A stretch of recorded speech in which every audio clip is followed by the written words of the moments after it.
मैं चंद्र प्रकाश शुक्ला चंद्राज्ञान गुरु। मैं अपने प्यारे विद्यार्थियों के लिए एक नया टॉपिक, नया चैप्टर लेके आया हूँ 9th क्लास के लिए। 9, 6, 7, 8 सभी के साइंस में मिलता है, आगे की क्लासों में जानना जरूरी भी है ये सारे टॉपिक। सबसे पहला चैप्टर है गति, मोशन। तो देखिए, मोशन में हम लोग कोई चीज कब बोलते हैं कि वो मोशन में है या रेस्ट में है, तो इस चीज को हम डिटेल में, और मोशन कितने टाइप के होते हैं हम लोग सीखें, ठीक है। हिंदी में भी और इंग्लिश में भी। हिंदी और इंग्लिश दोनों के बच्चे कंफ्यूज ना हो, ठीक है। मैं आपको दोनों में ही समझाऊंगा। देखिए, सबसे पहले विराम रेस्ट में क्या है। जैसे कोई भी चीज रखी है, मान लीजिए प्रिज्म रखा हुआ आपका, ठीक। तो अभी इसके आसपास की कोई भी चीजें इसके रिस्पेक्ट में ना हिल रही हैं, ना ये उनके रिस्पेक्ट में हिल रहा है, तो हम कहते हैं ये क्या है, हमारा ऑब्जेक्ट रेस्ट में, ठीक। अगर यही ऑब्जेक्ट सब चीजें रुकी रहें, उनके सापेक्ष ही अगर हिलने लगे तो क्या कहेंगे, ये मोशन में, ठीक। इसी तरीके से अगर हम लोग दोनों, अब देखिए, मैं दोनों हाथ को और इसको दोनों को एक साथ हिलाऊं तो आप क्या कहेंगे, मोशन में है। आप बोलेंगे इसको मोशन में है।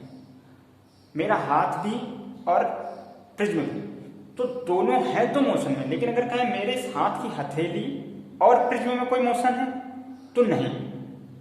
तो ये यानी हम लोग कभी भी किसी चीज को रेस्ट या मोशन में एक दूसरे के रिस्पेक्ट में देख के ही बताते हैं। तो इसी को हम लोग बोलते हैं जो है रिलेटिविटी ऑफ मोशन, या गति की सापेक्षता, ठीक है।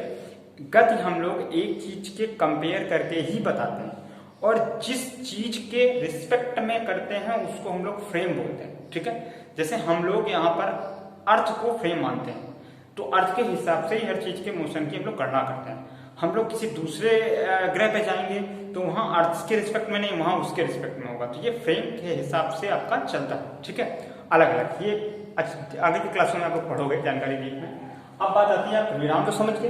यदि कोई वस्तु अपनी स्थिति में कोई परिवर्तन, सापेक्ष अपने स्थिति में कोई परिवर्तन नहीं करता, तो इसको हम लोग क्या बोलते हैं, रेस्ट की स्थिति बोलते हैं, ठीक है, विराम की अवस्था कहते हैं। इसके अलावा यदि मोशन, यदि कोई वस्तु अपने आसपास की वस्तुओं के सापेक्ष अपने स्थिति में परिवर्तन करता है, तो उसको हम लोग क्या बोलते हैं, गति में बोलते हैं, ठीक, मोशन में बोलते हैं। उसके बाद सापेक्षता भी आप समझ गए हैं ना। अब ये कितने टाइप की होती है, मोशन कितने टाइप के होते हैं, तो मोशन के टाइप्स बहुत सारे।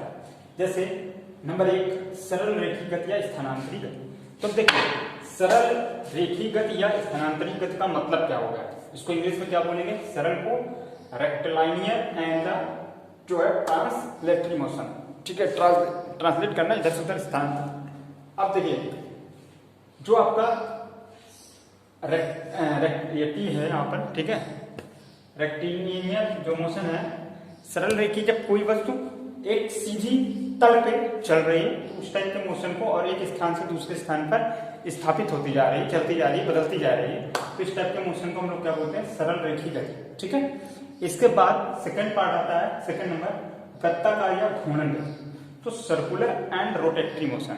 तो देखिए, सर्कुलर और रोटेटरी में क्या डिफरेंस है। अगर हम एक कंकड़ में, एक लंगड़ जिसको बोलते हैं, एक गट्टे में धागा बांध के उसको नचाएं, तो जो आपका पत्थर है वो एक सर्कल में घूम रहा है, ठीक, और धागा है वो एंगल लगातार बदल रहा है। तो इस टाइप के जब किसी चीज, स्थिर चीज के चारों तरफ कोई वस्तु या पेन, ठीक है, ऑब्जेक्ट जो है जब चक्कर काटता है, तो उस तरीके के मोशन को हम लोग क्या बोलते हैं, सर्कुलर मोशन या एंगुलर मोशन। और जब खुद कोई ऑब्जेक्ट, आपकी खुद ऑब्जेक्ट, मान लीजिए चौक है या ये चार वो है पावर बैंक, तो मान लीजिए पावर बैंक अपने ही एक्सेस के खुद चारों तरफ ऐसे से घूमे, या आपका ये इसका बहुत सारे एक्सेस हो सकते हैं, ऐसे एक्सेस हो सकता है, ठीक है, ऐसे एक्सेस हो सकता है, ठीक है, कई सारे एक्सेस इसके हो सकते हैं। तो किस तरफ से आप घुमा रहे हैं उसको, एक मिडल से यहाँ से कर दे तो ऐसे हो सकता है। तो ये इस तरीके के मोशन को हम लोग रोटेटरी मोशन बोलते हैं। क्या बोलते हैं, रोटेटरी, अपने ही अक्ष के चारों तरफ किसी का वस्तु को घूमना क्या कहलाता है, रोटेटरी मोशन कहलाता है, ठीक है। इसके बाद तीसरा है दोलनी तथा कंपनित गति। दोलन का मतलब होता है कोई वस्तु अपने मध्य स्थिति के दाएं बाएं लगातार घूमे, या अपने पथ को लगातार दोहराए है। जैसे अर्थ संकल बार बार चक्कर लगा रही है, तो ये एक प्रकार की दोलन, ठीक है, आपका दोलन, ठीक है, ऑसिलेशन है। इसके बाद कंपन होता है वाइब्रेशन। वाइब्रेशन अपने मध्य स्थिति के दोनों तरफ दाएं बाएं हिलने को क्या बोलते हैं हम लोग, वाइब्रेशन बोलते हैं, ठीक है। इसके बाद अनियमित गति क्या होती है, जैसे कोई कण है हमेशा, जैसे सरिया आप पकड़ के हिला देते हो तो झन झन झन झन करती है, तो ये आपकी वाइब्रेशन में आएगी, ठीक है। और ऑसिलेशन भी है वही, बार बार अपना पद दोहरा रहा है, उसको ऑसिलेशन इसीलिए और करके वहां पे एक साथ दे दिए गए दोनों, ठीक है। इसी में एक होता है सिंपल हार्मोनिक मोशन। तो जब बार बार पाथ दोहराए तो उसको सिंपल हार्मोनिक मोशन बोल देते हैं। और सिंपल कोई पाथ सर्कुलर फिर से बार बार घूम के उस जगह पे आ जाए तो भी वो ऑसिलेशन ही है, ठीक है। लेकिन सिंपल नहीं, बस ये डिफरेंस होता है। सरल गति इसके अंदर पार्ट होता है। फिर उसके बाद अनियमित गति क्या होती है, तो रैंडम मोशन। रैंडम मोशन का मतलब हो गया अचानक किसी चीज का किसी भी डायरेक्शन में जाना, ये हो गया रैंडम मोशन। कोई ऑब्जेक्ट रखा वो किसी भी डायरेक्शन में इधर उधर उड़ रहा है, जैसे धूल के कण, हवा के कण, ठीक है। तो ये क्या हो गया, रैंडम मोशन आपका। अब इसके बाद एक समान गति क्या होती है, तो कोई ऑब्जेक्ट एक सेम टाइम इंटरवल, एक समय निश्चित समय अंतराल पर एक निश्चित दूरी तय कर रहा है और उसका ग्राफ खींचे तो सीधी रेखा मिलेगी आपको। तो इस प्रकार की जो गति होगी उसको हम लोग क्या बोलेंगे, जो है यूनिफॉर्म मोशन। यदि कोई वस्तु एक निश्चित समय अंतराल पर एक निश्चित दूरी तय करती है तो इस प्रकार की गति को हम लोग ये एक समान गति कहते हैं।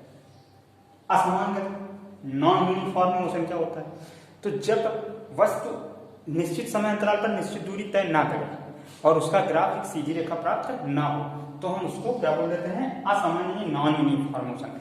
नॉन यूनिफॉर्म और जो अनियमित रैंडम में बस यही अंतर है, इसमें डायरेक्शन नहीं बदलेगी, ठीक है। सिर्फ पाथ जो ट्रेवलिंग टाइम के अकॉर्डिंग पाथ डिस्टेंस चेंज होगी, लेकिन डायरेक्शन वही रहेगी। इसमें डायरेक्शन और पाथ डिफरेंस और टाइम इंटरवल सब कुछ भी हो सकता है। तो इसलिए रैंडम, अनियमित और असमान गति, इसमें इतना अंतर है। तो आई होप कि आपको इस समझ में आए होंगे कि ये क्या होते हैं। 2-3 बार आप इन्हें पढ़ेंगे, इंग्लिश में इन्हें क्या बोलते हैं, हिंदी में इन्हें क्या कहते हैं, आपको निश्चित तौर पे तैयार हुआ होगा, ठीक है। इसे दोहराइए, सीखिए, चर्चा कीजिए इस पे, आपको निश्चित ये याद हो जाएगा। आपको पसंद आया हो लाइक कीजिए, सब्सक्राइब कीजिए और शेयर करते रहिए। ज्ञान की गंगा बहाते रहिए।